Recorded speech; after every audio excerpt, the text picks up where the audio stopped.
মাথা নত করে অন্যায় মেনে নেয়ার দিন শেষ। এবার চোখে চোখ রেখে জবাব দিবে ছাত্র জনতার নতুন বাংলাদেশ। বিগত সরকারের শাসনামলে ভারত বাংলাদেশকে লুটেপুটে খেয়েছে, তবে বর্তমানে বদলে গিয়েছে সেই চিত্র। অন্তর্বর্তীকালীন সরকারের প্রধান উপদেষ্টা ডক্টর মোহাম্মদ ইউনূস ক্ষমতা গ্রহণের পরই ভারতকে হুঁশিয়ারি দেয় বাংলাদেশের সাথে দাদাগিরি না করতে। এরপরই তিনি বাংলাদেশের সামরিক খাতের উন্নয়নে কাজ শুরু করেন। ফলশ্রুতিতে ডক্টর মোহাম্মদ ইউনূসের সরকার পাকিস্তানের সাথে সম্পর্ক বৃদ্ধিতে জোর দেন। ভারতের অন্যতম প্রধান শত্রু পাকিস্তান বাংলাদেশের সাথে সম্পর্ক বৃদ্ধি করতে এতদিন মরিয়া হয়েছিল। ভারতের আজ্ঞাবহ সরকারের কারণে বাংলাদেশের সাথে সম্পর্ক বৃদ্ধি করতে না পারলেও এবার তাদের সামনে সেই সুযোগ এসেছে। আর পাকিস্তান কিছুতেই এই সুযোগ হাতছাড়া করতে চাইবে না। বাংলাদেশের সামরিক খাতের উন্নয়নে পাশে থাকতে চায় তারা। বিস্তারিত থাকছে বিডিটিউব নিউজের আজকের এই ভিডিওতে।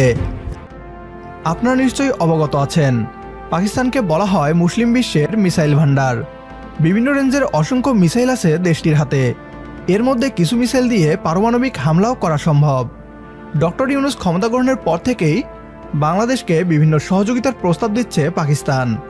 সম্প্রতি বাংলাদেশকে মিসাইল তৈরিতে সহযোগিতার ঘোষণা দিয়েছে দেশটি। পাকিস্তানের সংবাদ মাধ্যম দ্য ডন দেশটির প্রতিরক্ষা মন্ত্রণালয়ের বরাত দিয়ে এই তথ্য জানিয়েছে। 2023 সালের জুন মাসে বাংলাদেশ সেনাবাহিনী সর্বপ্রথম মিসাইল তৈরির উদ্যোগ হাতে নেয়, তবে প্রযুক্তিগত ও কারিগরি ক্ষমতার অভাবে সেই উদ্যোগ থমকে যায়। সম্প্রতি বাংলাদেশ সেনাবাহিনী আবারও মিসাইল তৈরির উদ্যোগ গ্রহণ করে। এজন্য বাংলাদেশের প্রতিরক্ষা দপ্তর পাকিস্তানের সহযোগিতা চেয়েছে। বাংলাদেশ সেনাবাহিনীর এই আহ্বানে ইতিবাচক সাড়া দিয়েছে পাকিস্তান। আগামী কয়েক মাসের মধ্যেই পাকিস্তানের উচ্চ ক্ষমতাসম্পন্ন একদল মিসাইল বিশেষজ্ঞ গাজীপুরে অবস্থিত বাংলাদেশ সেনাবাহিনীর অর্ডিন্যান্স ফ্যাক্টরিতে আসতে পারে। পাকিস্তানের এই মিসাইল বিশেষজ্ঞরা বাংলাদেশ সেনাবাহিনীর ডিফেন্স টেকনোলজিস্টদের আধুনিক মিসাইল তৈরিতে কারিগরি সহায়তা করবেন। বাংলাদেশ সেনাবাহিনী চাইলেই পাকিস্তানের এই মিসাইল ভান্ডারকে কাজে লাগিয়ে বাংলাদেশ সেনাবাহিনীকে আরও শক্তিশালী বাহিনীতে পরিণত করতে পারে। কারণ বাংলাদেশের পক্ষে খুব সহজেই পাকিস্তান থেকে মিসাইল তৈরির প্রযুক্তি পাওয়া সম্ভব।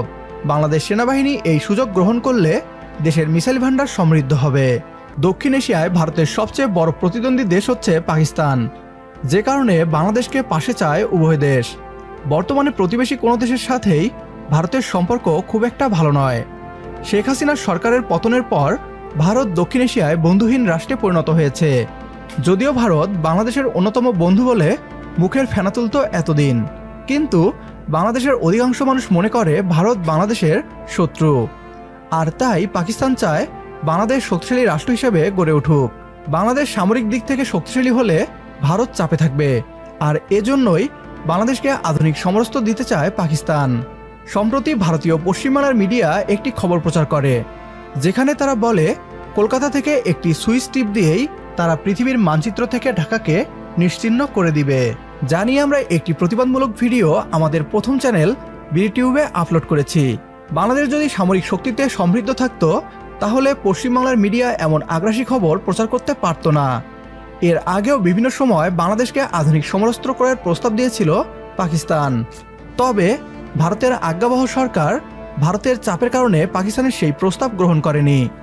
বর্তমানে বাংলাদেশের রাষ্ট্র ক্ষমতায় ছাত্র জনতার সরকার ডক্টর মোহাম্মদ ইউনূস।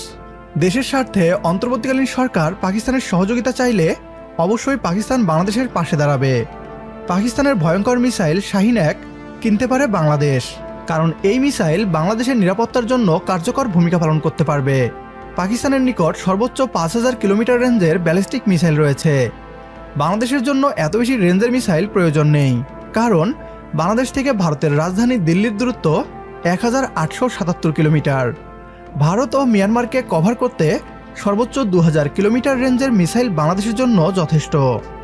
এক্ষেত্রে পাকিস্তানের শাহিন-1 ব্যালিস্টিক মিসাইল হবে বাংলাদেশের জন্য সবচেয়ে কার্যকর মিসাইল। এর রেঞ্জ 2000 থেকে 2500 কিলোমিটার পর্যন্ত হয়ে থাকে।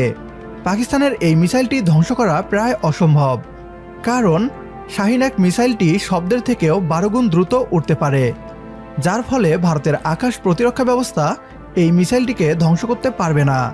এছাড়া শাহিন-1 মিসাইলটির রেঞ্জের আওতায় ভারতের বড় বড় শহরগুলো রয়েছে, যার ফলে যুদ্ধ শুরু হলে বাংলাদেশ সেনাবাহিনী ভারতের বড় বড় শহরগুলোকে টার্গেট করে হামলা চালাতে পারবে।